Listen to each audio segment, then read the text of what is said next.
Archaeologists have made a startling discovery in Mexico's Yucatan Peninsula.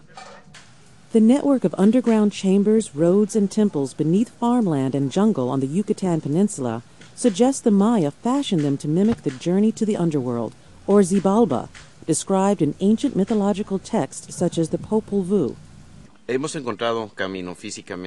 We have found paths, physically speaking, of course, a very impressive road, which has been one of our more outstanding achievements of this research.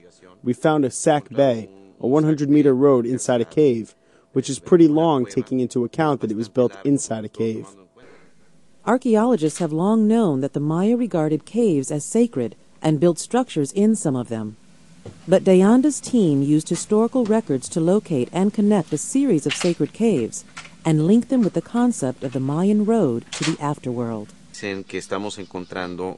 We are finding examples of a ritual and cultural display that haven't been reported before in Yucatan Center, that includes an important number of caves and centos that were subjects of cultural changes. The Associated Press followed De Anda and his team into the caves, squeezing through tiny, overgrown entrances and descending narrow shafts and slippery tree roots. At the center of one of the underground lakes, De Anda's team found a collapsed and submerged altar with carvings indicating it was dedicated to the gods of death. We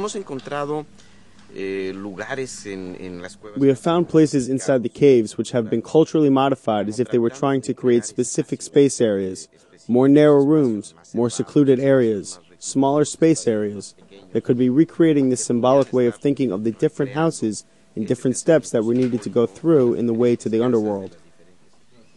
De Anda says that they have discovered items of cultural and ritual significance that have not been reported before in the region, indicating that the caves were centers of cultural change.